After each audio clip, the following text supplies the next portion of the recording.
Welcome on board, my wonderful crew members. I hope you're very well. And yes, as I promised to you, here I am bringing you literally the third part of your successful interview preparation. We have already spoken about how to prepare your applications. Now we are preparing the big day itself, and I have already spoken on the self-introduction and the first impression if you're going for a meet and greet first stage, first part with Riyadh Air or even with Qatar Airways or even with Etihad Airways. Now we're going to continue on the generalities that we can encounter in Emirates, Etihad, Qatar Airways, Riyadh Air, Fly Dubai, of the name of the company you're thinking of becoming part of as a cabin crew member. And today we're going to talk about the wonderful two major stages when it comes to the interview process itself, and this is group dynamics and final interview. But before I move on there, as you know, if you're new here, my name is Jamila. I am your recruitment bestie. This is how I would love you to remember me. And if you're brand new here, make sure that if you find this content very valuable, we can grow together. So please subscribe, hitting the subscribe button down below. You help me grow, I bring you more information, and it's a win-win. We're going to take off together, because I'm sure many people say to me on TikTok and Instagram as well, let's connect over here, of course, if you feel like that. By just listening to the videos I create, you guys are learning a lot. So if you find this information valuable and resourceful, please make sure you subscribe so we can take off together. So having said that, let's move on with the preparation of your group dynamics and your final interview stages. So of course, remember to grab your pen, to grab your notebooks, and let's get started. Yeah, so how should you prepare your group dynamics? And if you know me, if you have been following me for quite a while, you know I always speak as a recruitment advisor myself in aviation, who have been coaching for literally 16 years. Even before that, I myself became an Emirates cabin crew member. Candidates who want to be part of the wonderful aviation industry. If you know me, I always speak about strategy. Your strategy will determine whether or not you're successful. Your strategy will need to be adjusted or improved, or whatsoever you want to call it, in order to suit the criteria and the requirements of the airline and the company you are aiming to be part of. However, when we're talking about aviation, I want to talk in depth and in details about one thing that is crucial for all of you guys. Why does it happen that on almost every company, with exception nowadays of Qatar Airways, there are group dynamics? There are group activities that we assess you in because we want to make sure you have the competencies. Why is that? Well, simple as that. On board and as part of the aviation industry, let me tell you, you are always working in a team environment. There is literally no exception to the rule. Even if you're flying as a pilot, you're always going to be working in a team with the ATS, okay? The ATC, sorry, actually. Not the ATS, the ATC, okay? The air traffic controller. You are going to speak to ground staff. And even if you are a VIP crew member, a corporate or a private jet cabin crew member, and you are going to do operations by yourself, you're always in contact with someone, for example, the pilot and the first officer. In this case, I wanted to make sure that you understand why the group dynamics and the group activities take place. And simple as that, because you are always going to be working as a team. Therefore, and this is key, so grab your pens, please, guys, and write it down. Your communication is going to be incredibly important. And apart from your communication, your sense of belonging, there is one beautiful thing that I want you to take out from this video, and that is there is a group and there is a team. And when you are in a group, you may not feel the sense of belonging. You might think that you're being observed yourself, you need to focus on your task solely, and then eventually communicate it to your team. But when you are actually working as a team, we can tell. As a recruiter advisor myself, I can tell when a person is working as part of a group and when a person is working as part of a team. Because why? Your communication will show. Your way of contacting yourself will show. Your attitude towards the others will show. Your commitment to the shore will show. And way too many other things that we observe, even though you're not really conscious about it because we're very well trained. This is how it is like. Whenever I assess a group of people, and I also do it with my students when we gather to perform the group dynamic activities and work on them, I spot this. I can either tell whether or not you are part of a team or a group. Simple as that. Now, let's continue with what you are expected to do and how you're expected to prepare a group dynamic. But first, as usual, if you don't know me, I was born in Argentina, even though I haven't been there for quite a while. And here's my mate. I literally take it every single word. Beautiful. It's a herbal tea for those of you who don't know about it. So, moving on, how should you prepare your group dynamic activity, your teamwork activity? In such a way that you can contribute to the other's perspective, in such a way that it's not a competition, it's a collaboration. There is a crucial differentiation in between people who collaborate and people who contribute, and those of you who consider it as a competition. So just to be clear on this, no one is getting eliminated unless you don't contribute to your team. If you're showing signs of being a competitor, chances are you're going to get eliminated quite soon, quite quickly. Why? Again, we can see it in the way you approach and you interact with your team. However, if you're on the collaboration side, if you help others, if you assist your team, if you include your perspectives in such a way that you're offering a brand new thought, a way of thinking, and as well a different opinion, this is what we want to see, guys. So if you're in doubt, always think before you say something. Am I collaborating, or deep down I am competing with others? And if you're competing, prevent yourself, refrain yourself from saying a word, and then perhaps think about paraphrasing the way you are actually approaching this situation, and then eventually go for it and speak to the team from a collaborative way of doing it. So another thing that I want you to remember is this, and I'm going to make a very big highlighting moment. Remember that you guys are working for a reason. You're being observed for a reason. And the reason is that you're interacting with a group of people you don't know. You barely met before. If you had the opportunity to speak to them even before you entered the hotel premises, good job, well done, that is amazing. But if you did not, you're encountering a group of really random people with different backgrounds perhaps, and this is exactly what's going to happen on board. How will you approach the situation of interacting with a group of people that you don't even know, and therefore you don't know how they work, and therefore you don't know how to react or they respond? This is how crucial it is to prepare your group dynamics. So bear that in mind. You're being observed.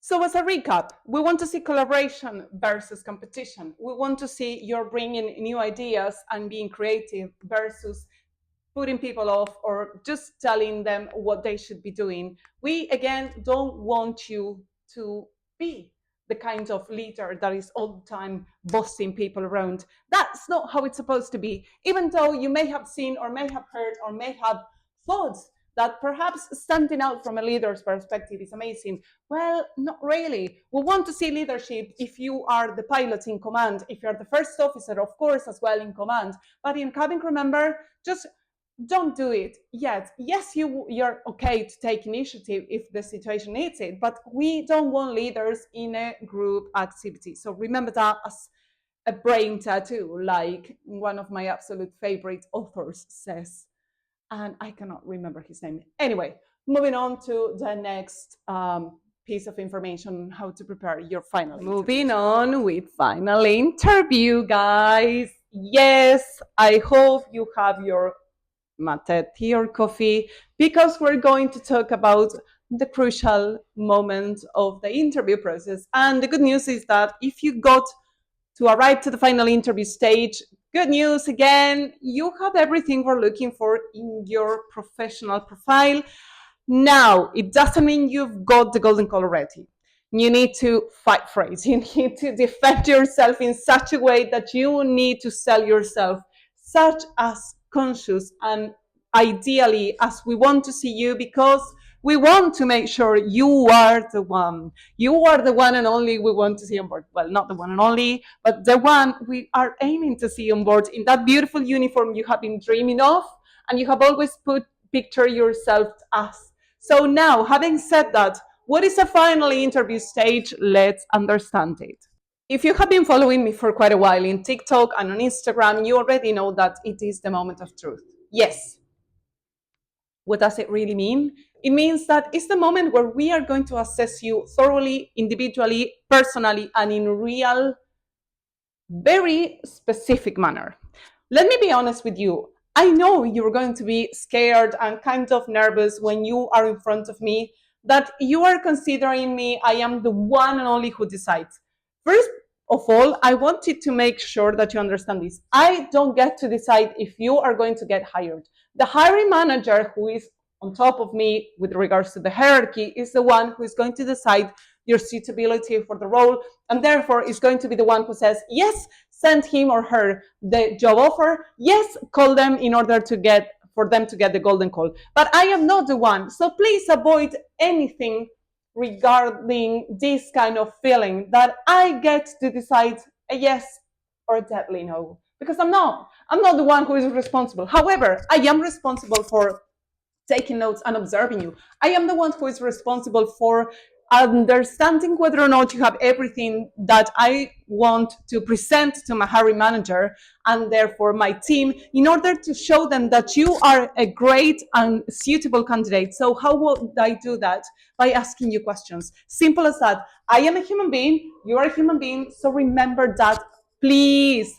And again, I think it's going to serve you quite a lot to lower the feeling of nervousness and your feelings of anxiety, because at the end of the day, remember, I am a human being made of flesh and bones as much as you are, and I as well started it earlier when I was starting my career. I was in your seat once. I was not born being a recruitment advisor. I was not born being a cabin crew member in Emirates Airline. And again, we all had our processes. The only difference in between you and me is that I was born earlier. That's it. Now, having said that, I am not the one responsible for your hiring process or not. I am still responsible for assessing you. You, your competencies, your work experiences, your professional profile, and so on. And I'm going to ask you questions. Yes, be ready for as many questions as I want to ask you, as I need to, because I am going to make sure that you are going to get a good reference, or you're not going to get them because you're not showing qualifications. Now, what is important to plan your final interview? This is crucial. You need to plan your final interview just by understanding what is expected from you. And again, if I want to speak to you in English, you have to understand how is the company. What are the standards of the company? If we're talking about Middle East Airlines, especially here on this channel, and you know me for quite a while, if you have been following me on the other social media platforms, the airlines in the Middle East, whether it is Air Arabia or Fly Dubai that are considered low cost, or Emirates, Etihad, Riyadh Air, or Qatar Airways, or any other company, they are going to have high standards. Why? Because the culture itself is expecting high standards. Go and visit Dubai, go and visit Doha, go and visit Saudi, Riyadh, for example, and you will see the Arabian hospitality has something special. And this is exactly what we are aiming to see on you. So how you are going to speak, how you're going to address the situation, how you're going to develop yourself and interact with me and even connect with me is going to be crucial. Therefore, try to work on your emotional state of being before you even got to the final interview, because otherwise, chances are you're going to block, you're going to freeze, and you're even going to stare at me like you really don't understand what I'm saying. And yes, it happens. And it has happened to me, and it continues to happen to me when I am assessing a candidate. So, big piece of advice, work on you. And as well, work on understanding what you can bring to the table. Do a list of yourself of the things that are going to be valuable from your perspective as a candidate. What do you have to bring me, to bring my company, and to bring on board those beautiful passengers that are waiting for you? And how can you translate it into a proper answer? So let's say I ask you, please tell me about yourself. Avoid the cliche answers like, hello, my name is this, I am years old. I have been working in customer service. Again, I mentioned that in a previous video. Don't show me what you did. Show me your impact. Show me how good you are at, for example, making someone feel special. Show me, please. I don't need to ask you twice or three times or in a different manner the same questions because you didn't quite understand how to stand out. And if you're in doubt and if your answers really don't make any sense, you can always come to me for a consultation. I give that to my students. I give one-to-one mentorship programs, and all the time I'm receiving the, hello, Johnny, I got the golden call. Hey, Jamila, I received the golden call. Hey, Jamila, I received the job offer. Why? Because we build the structure, the right type of answers that you are going to use in order to stand out. In a sea full of candidates that continuously say, hello, my name is this, I am 10 years old, I have been customer service for blah, blah, blah, blah, blah. Stand out. Avoid generalities. And then, for example, when we ask you questions that are behavioral questions, you're probably very familiar with the STAR technique. You have to tell me the story. You have to give me a proper example. If I ask you, tell me about a time you exceeded a customer's expectations, avoid saying things like, well, yes, I normally do that when there is a birthday, or I normally, if I remember that a customer likes the latte, I prepare it in a very fancy way. No, this is not catching my attention at all. How special are you if you bring something unique as an example? Be creative. And this is what you are supposed to be doing on a final interview. Bringing your special moments to the table, showing me how you are going to be special and making feel people special as well. Because at the end of the day, in a sea full of candidates or in an open day where there have been 1,000 candidates, and I'm saying this because recently one of my students has been to the final interview in a literally open day of 3 days that were plus 1,000 candidates, and she got to the final interview. This is what I mean to tell you. You need to be able to shine. How would you shine if you're always saying generalities? How will you shine if you're all the time asking, ChatGPT, can you please give me an answer for that? And you're forgetting about being yourself. Now, one last part of the final interview is that we're always going to ask you the third type of questions that, as we have seen, general questions like tell me about yourself. Second type are behavioral questions, and such as tell me about a time. And the third type of questions are the situational questions that are always such as, okay, what would you do if you had this type of situation? And you are going to be assessed on your creative thinking, on your problem solving skill sets, and as well on how would you deal with the situation. Now, to plan your answers, please think before you say it, because the majority of the times the candidate knows the answer very well, but yet you need to think about it and really take the moment to consider the situation as a whole. Perhaps you're only attending one point of the whole situation. Well, focus in a broader and wider perspective, okay? Take the time to think. It's okay. We're not expecting you to throw just the ball and directly spit out the beautiful answer. We expect you to behave in a professional manner. So that is all for today. I've spoken like already too long. I would like to hear your thoughts. And if you find this content useful, please feel free to subscribe and leave in the comments below everything you want to see in the upcoming videos. Hope you are fantastically well. Mwah. Take care. See you guys soon. Ciao.